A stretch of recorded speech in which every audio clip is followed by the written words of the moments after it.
Взрывы в Крапивницком и Кривом Роге, крысы в окопах или в кабинетах и как украинских мужчин экстрадируют на родину. Обо всем этом расскажу подробнее в эфире «Нехта». Самое важное и интересные новости. Неожиданная кандидатка в президенты РФ Екатерина Дунцова. ЦИК отказался принимать ее документы. Катерина Сергеевна, вы молодая женщина, у вас все еще впереди. Любой минус всегда можно перевести в плюс. Мария Захарова потребовала доказательств российских зверств в Буче. На какую публику рассчитана такая постановка? Отсутствие реакции профильных международных организаций на запросы российской стороны и СМИ о предоставлении списков погибших в Буче свидетельствует о том, что в Буче имела место некрофильская инсценировка. Эстония может согласиться экстрадировать мужчин призывного возраста. Правда ли может такое сделать? Если это нужно Украине, Эстония может заняться поиском этого человека, беженца, и выдачей его Украине. Спасибо, что смотрите, спасибо вам за доверие. Не забывайте ставить лайки, не забывайте оставлять комментарии и не забывайте подписываться на наш канал. Это очень важно и совсем не сложно. Поехали. Большой проблемой для передовой становятся крысы. Об этом пишет Министерство обороны Великобритании в своем отчете. Мягкая осень, достаточно пищи с полей, которые остались необработанными, и их популяция растет. Также, вероятно, с наступлением холодов крысы ищут убежища в машинах и окопах, а это опасно как минимум для техники, для проводов и коммуникаций, которые можно просто перегрызть. И, к слову, именно в этом районе во время Второй мировой войны были зафиксированы подобные случаи. К тому же увеличилось количество заболеваний, которые их связывают с грызунами. По крайней мере, об этом пишут российские военкоры. Украина может получить первые F-16 еще до конца года, так считают аналитики Института изучения войны, которые напоминают, что премьер-министр Нидерландов пообещал еще 22 декабря в разговоре с президентом Украины подготовить первые 18 самолетов к передаче. Хотя Рютте не подтвердил сроки поставки F-16, в недавнем стратегическом документе Министерства обороны Эстонии указано, что Нидерланды, Дания, Норвегия и Бельгия уже взяли на себя обязательство передать Украине F-16 до конца года. Когда силы обороны освобождали Херсон, ситуация была намного легче. Об этом в завершении своего визита в Киев говорит министр иностранных дел Польши. Сейчас в тупике на передовой мы стоим перед настоящим испытанием. Кто готов помочь? Вместе с тем, министр считает, что сейчас идет последняя колониальная война России, и Украина должна выстоять, если Европа мобилизует свои усилия. Так считает Польша, независимо от того, кто стоит у власти.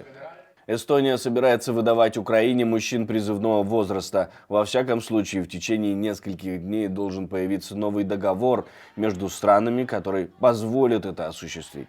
Ведь сейчас экстрадиция возможна только в случае уголовного преследования. Если это нужно Украине, Эстония может заняться поиском этого человека, беженца, и выдачей его Украине. В целом мы знаем, где эти люди находятся, чем они занимаются. Большинство ходят на работу, имеет место жительства в Эстонии. Ранее глава миграционного отдела МВД Эстонии говорил, что Украина не имеет законных оснований просить об экстрадиции. Как сообщается, в стране около 7,5 тысяч украинских беженцев, а несколькими днями ранее народный депутат Украины Ивченко анонсировал создание законопроекта, который должен урегулировать все моменты с мобилізацією. Вони зробили певний вибір. І багато хто зробив в перші дні війни. Да, вони чомусь вважали, що це якась абстракція держава. Там щось відбудеться, а потім ми зможемо повернутися.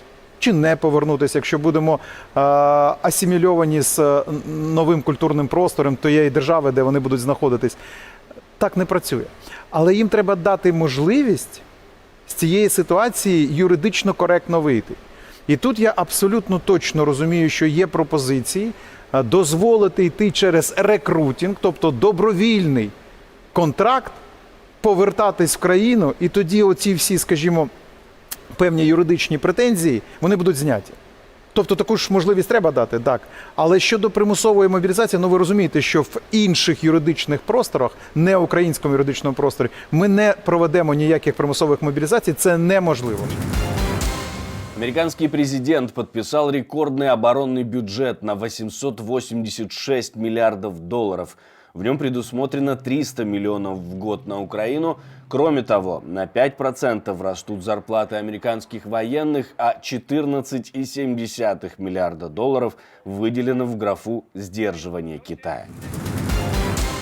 Орбан ставит новые условия Евросоюзу. Премьер-министр Венгрии ставит теперь 4 условия, при выполнении которых он готов рассмотреть возможность голосовать за выделение помощи Украине. Пакет финансирования должен быть скромнее. Нужно, чтобы он не входил в общий бюджет Евросоюза, был рассчитан на год, а не на 4 года, и сделан таким образом, чтобы освободить Венгрию от любых совместных с ЕС займов.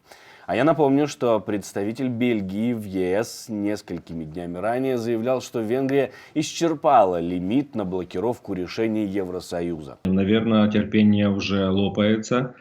И, наверное, все-таки будет этот механизм задействован или это тактический уровень, или стратегически будет проведено, в конце концов, то реформирование, о котором так долго говорят, но его не делают, которое бы закончилось следующим.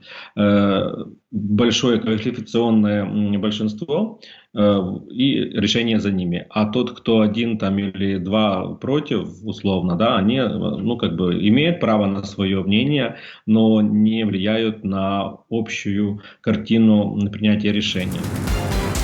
В России придумали новый способ доказать, что в Буче все было постановкой. На этот раз официальный представитель МИД РФ Мария Захарова говорит, если вы не даете доказательств, значит это все неправда. Отсутствие реакции профильных международных организаций на запросы российской стороны и СМИ о предоставлении списков погибших в Буче свидетельствует о том, что в Буче имела место некрофильская инсценировка. Выполнена она была киевским режимом по указанию и при участии американцев и британцев.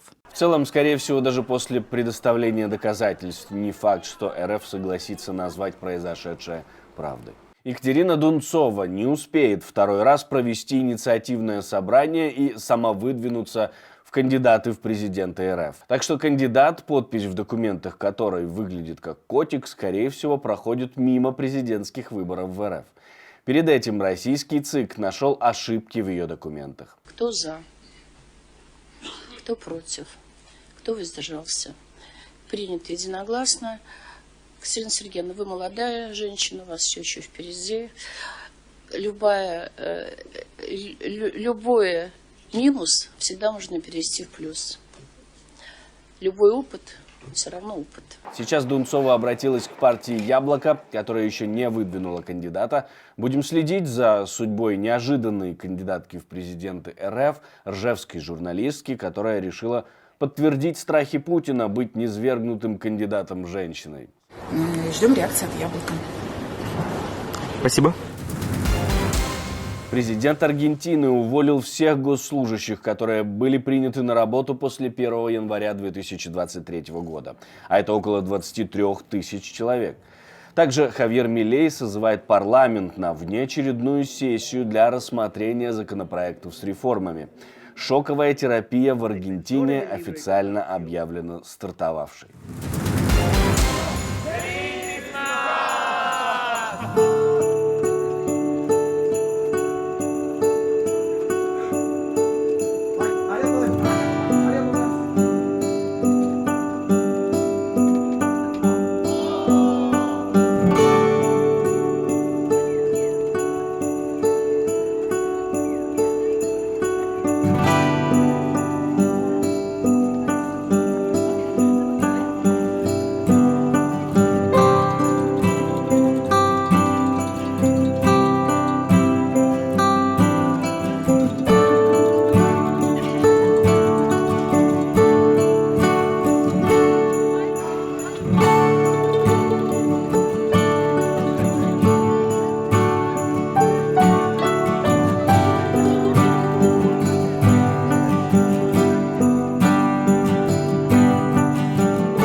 Спасибо, что смотрите, спасибо за доверие, жду ваших лайков, репостов и комментариев, это очень важно, это помогает Ютубу распространять наше видео и показывать его большему количеству пользователей.